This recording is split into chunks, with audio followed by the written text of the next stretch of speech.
বউ বেশ কিছুদিন হলো বলতেছে যে খড়ি এনে দাও, রান্নার খড়ি শেষ। তো আসলে আসবো আসবো করে আসলে আসাই হয়নি। যদিও বাড়ির কাছে, তারপরেও ধরেন যে সময় হয়ে ওঠে না। বাড়ির কাছে থাকলে একটা কথা আছে না যে বাড়ির গরু খুলির ঘাস খায় না, বা মক্কার লোক হাঁস পায় না। তো আমাদের হয়েছে তাই। তো দূর দূর থেকে এসে কিন্তু লোকজন নিয়ে যায়, আমরা খোঁজই পাই না। তো বেশ কিছুদিন হলে বলতেছে যে রান্নার খড়ি শেষ, একটু খড়ি এনে দাও। তো আজকে চলে আসছি বিসিএল বোট মেলে যে খড়ি নিতে। ওই যে দেখতে পাচ্ছেন মোটা মোটা গাছ, এগুলো কিন্তু মেশিনের মধ্যে দিয়ে একবারে পাতলা করে কেটে ফেলে দেয়। ওই যে ভেতরে কিন্তু কর্মযজ্ঞ চলছে, তার একটি অংশ আপনাদের দেখাবো। এখানে কিন্তু কত কোটি টাকার যে মেশিন আছে তা দেখলে পুরো দেখলে আপনার মাথা ঘুরে যাবে।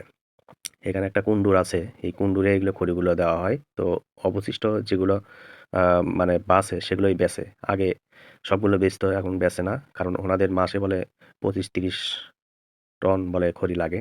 তো ওনাদের যেহেতু খড়ি লাগে, এই কারণে ওনারা কিন্তু খড়ি বেচে না। এই যে আমরা যে বোটগুলো ব্যবহার করি বাসা বাড়িতে, সেগুলো বোট কিন্তু এখানে তৈরি হয়।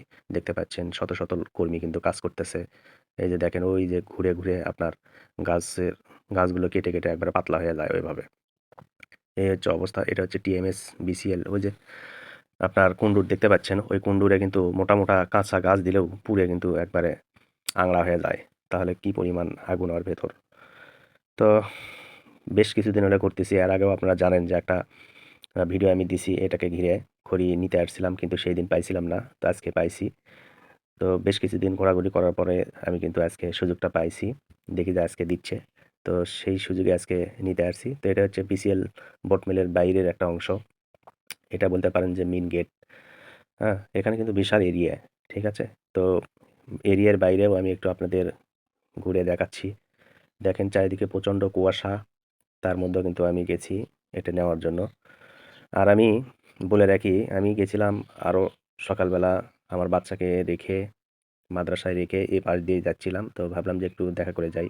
তো আমার পেছনে দেখেন যে বিল্ডিংটা দেখতে পাচ্ছেন, ওই যে ওটা ওটা হচ্ছে কোল্ড স্টোরেজ। ওখানে আলু রাখে, হাজার হাজার মন আলু ওখানে রাখা হয়। তো ভাবলাম যে দেখি আজকে আবার যাই, আজকে খড়ি দিচ্ছে কিনা। মানে সবসময়ই চোখেই রাখছি যে কখন খড়ি দেয় তখনই নেব। তো দেখি আজকে খড়ি দিচ্ছে। তো যেমনি কথা তেমনি কাজ। চলে গেলাম ভেতরে।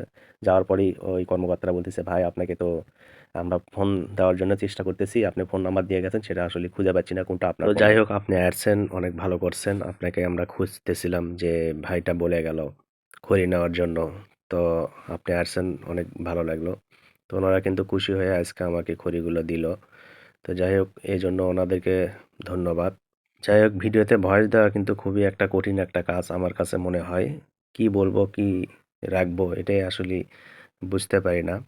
তো ভিডিও করতে কিন্তু ভালো লাগে, কিন্তু ভয়েস দিতে খুবই বিরক্ত লাগে, এবং মনে হয় যে কেমন হবে। তো ভিডিওটি কেমন হলো আপনারাই বলতে পারবেন। আসলেই ভয়েস দেওয়ার অভিজ্ঞতা তেমন একটা নাই, এই আর কি। তো সবাই ভালো থাকবেন, সুস্থ থাকবেন, আমাদের জন্য দোয়া করবেন। আল্লাহ হাফেজ।